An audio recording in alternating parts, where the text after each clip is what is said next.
नमस्कार मित्रों, आशा करता हूं आपको मेरे वीडियो पसंद आ रहे होंगे और जो केंद्रीय शिक्षक पात्रता परीक्षा की जो तैयारी कर रहे हैं प्रतिभागी, उन प्रतिभागियों को यह बेनिफिशियल हो रहा होगा। तो मित्रों, आज हम शुरू करने जा रहे हैं CTET पार्ट 4। तो CTET पार्ट 4 आप ध्यान से देखिएगा। CTET पार्ट 4 में हमने आज आपके लिए टॉपिक लिया है पियाजे, कोहलबर्ग और बोगोटस्की के सिद्धांत। ठीक है, आपके एग्जाम में ये आ सकते हैं, बहुत ही महत्वपूर्ण है। ठीक है, कौन कौन से सिद्धांत हैं वो? पियाजे का, कोहलबर्ग और बोगोटस्की।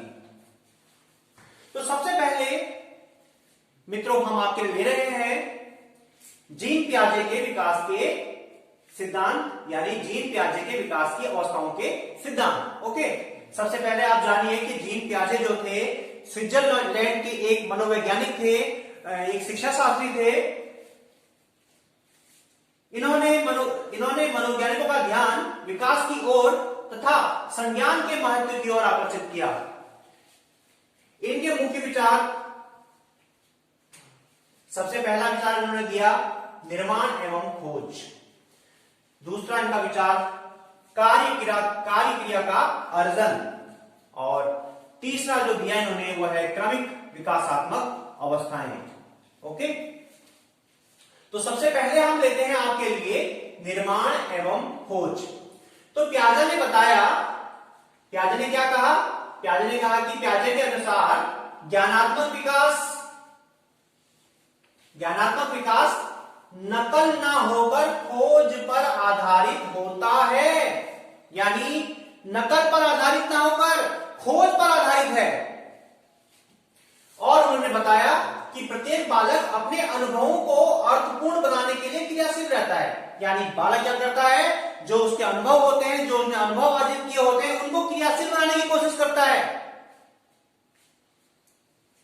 नेक्स्ट हम जाते हैं कार्य क्रिया का अर्जन। कार्य क्रिया का अर्जन में देखिए, जब बालक किशोरावस्था में नहीं पहुंचता, जब तक बालक किशोरावस्था में नहीं पहुंचता तब तक वह भिन्न भिन्न अवस्थाओं में भिन्न भिन्न वर्गों से ज्ञानार्जन करता रहता है। यानी जब तक बालक अपने किशोरावस्था को प्राप्त नहीं करता तब तक वह जिन से मिलता है, जिस अवस्थाओं में मिलता है, वह उनसे कुछ ना कुछ सीखता है। अब यहां पे देखिए,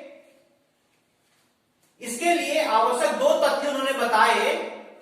किनके लिए आवश्यक दो तथ्य बताए? कि जब तक बालक किशोरावस्था में नहीं पहुंचता तब तक वह भिन्न भिन्न अवस्थाओं में भिन्न भिन्न वर्गों से ज्ञानार्जन करता है। इसके लिए उन्होंने दो तथ्य क्या बताए? कि पहला तत्व जो बताया उन्होंने वो है सात्वीकरण, और दूसरा तथ्य उन्होंने बताया व्यवस्थापन तथा संतुलन स्थापित करना। यानी वह अपने पर्यावरण से, अपने समाज से जो है संतुलन स्थापित करता है। अगला नंबर आता है क्रमिक विकासात्मक अवस्थाएं। यानी पियाजे ने विकास की 4 अवस्थाएं बतलाई हैं। और वो कौन से विकास की बात कर रहा है पियाजे? वो नैतिक विकास की बात करता है। तो पहली उसने क्या बात बताई? उसने यह कहा कि इंद्रिय जनित गामक अवस्थाएं। यानी उन्होंने क्या कहा कि इंद्रिय जनित गामित अवस्थाओं में उन्होंने 0 से 24 मंथ की बात की है, यानी 0 से 2 साल की बात की है। और पियाजे ने यह बताया कि जो बच्चा होता है जन्म के बाद 2 साल तक, मान लीजिए कि बच्चा खेलता है तो उसके पास कुछ दूरी पर खिलौने रखे हों, और वो खिलौनों को कैसे उठाएगा? अब वो खिलौनों को दूर से पकड़ तो नहीं पाता, लेकिन वो क्या करता है? चादर को खींच करके पकड़ता है। तो पियाजे कहता है वहां पे वह बुद्धि का प्रयोग कर रहा है। अगली बात जो आती है वह है पूर्व संक्रियात्मक अवस्थाएं। इस विकास की अवस्था को उसने बताया कि ये 2 से 7 साल तक चलती है। यानी 2 से 7 साल के बीच में वह पूर्व संक्रियात्मक अवस्था के अंतर्गत बालक रहता है। अगली अवस्था उसने बताई जो 7 से 11 वर्ष तक चलने वाली है, या 7 से 11 वर्ष के बीच जो होने वाली है, वह है मूर्त संक्रियात्मक अवस्था, और उसके बाद जो आखिरी उसने बताई है अमूर्त संक्रियात्मक अवस्था, जो 11 से यानी प्रौढ़ावस्था तक चलने वाली है, यानी प्रौढ़ावस्था तक चलती है। तो वो कौन कौन सी 4 अवस्थाएं बतलाई हैं, नैतिक विकास की अवस्थाएं बतलाई पियाजे ने, ये याद कर लीजिए। इंद्रिय जनित गामक अवस्था, पूर्व संक्रियात्मक अवस्था, मूर्त संक्रियात्मक अवस्था, अमूर्त संक्रियात्मक अवस्था। ठीक है, तो आपके बेस्ट मल्टीपल चॉइस क्वेश्चंस या एमसीक्यूज में पूछा जा सकता है।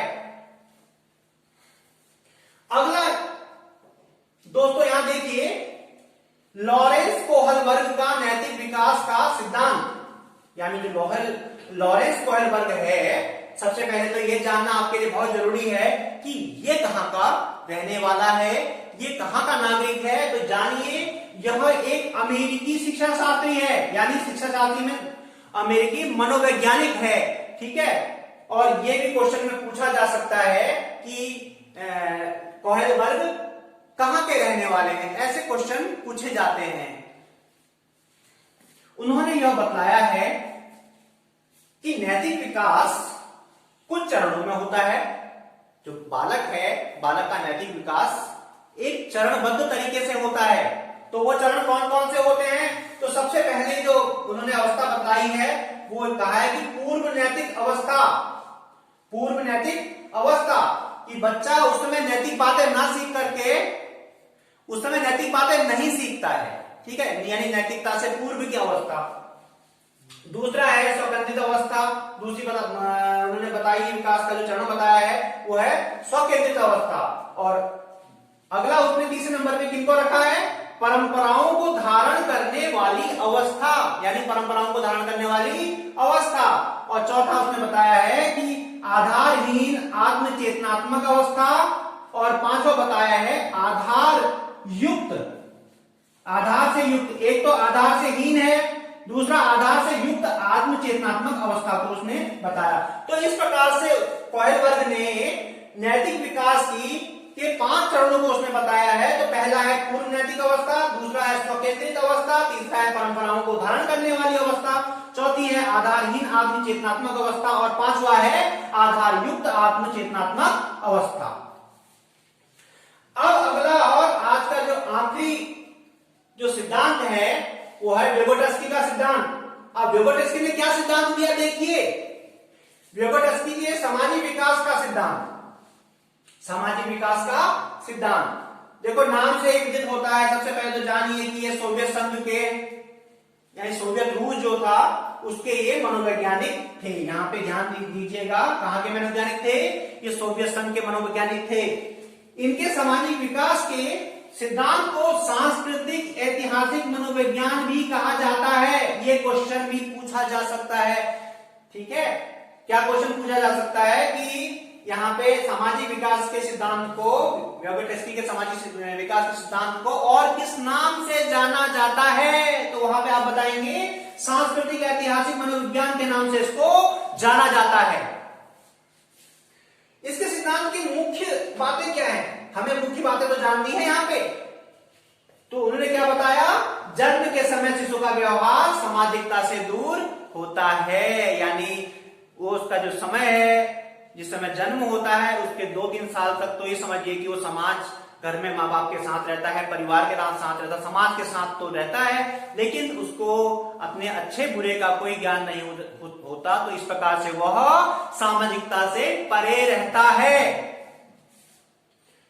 दूसरी चीज जो उसने बताई वो क्या बताई देखिए, सजीव और निर्जीव में अंतर नहीं कर पाता। उसको कौन सी चीज में जीवन है और कौन सी चीज प्लास्टिक की है या अमूर्त है या फिर आपके निर्जीव है, ऐसी चीजों पे वह अंतर नहीं कर पाता है। अगला है स्कूल में जाते ही उसका सामाजिक दायरा बढ़ जाता है। स्कूल में जाते ही बच्चा, मैंने आपको बताया है कि स्कूल में जाते ही वह दूसरे प्रकार के समाज में चला जाता है, तो उसका सामाजिक दायरा बढ़ जाता है। और चौथी बात उन्होंने क्या बताई? वो यह बताई कि किशोरावस्था में बच्चे अपने आयु वर्ग के साथ सक्रिय हो जाते हैं, यानी किशोरा वर्ग के साथ वो अपने वर्ग समूह के बच्चों के साथ सक्रिय हो जाते हैं। इतना ही नहीं, वो अपने माँ बाप को भी भूल जाते हैं और माँ बाप के साथ उनको क्या व्यवहार करना है, क्या करना है, वो अपने आयु वर्ग में ही मस्त हो जाते हैं और उसमें खो जाते हैं। अगला बताया उन्होंने, तो व्यक्ति विशेषताओं के अतिरिक्त सांस्कृतिक, यानी संस्कृति, परिवार की सामाजिक एवं आर्थिक स्थिति, यौन संबंधी स्वतंत्रता और जानकारी उनकी सामाजिक रुचियों और सामाजिक संबंधों को प्रभावित करती है। आखिर में क्या बताया दूसरा वाला, वो ये बताया कि व्यक्तिगत विशेषताओं के अतिरिक्त संस्कृति, परिवार, सामाजिक एवं आर्थिक स्थिति, यौन संबंधी स्वतंत्रता और जानकारी उनकी सामाजिक रुचियों और सामाजिक संबंधों को प्रभावित करती है।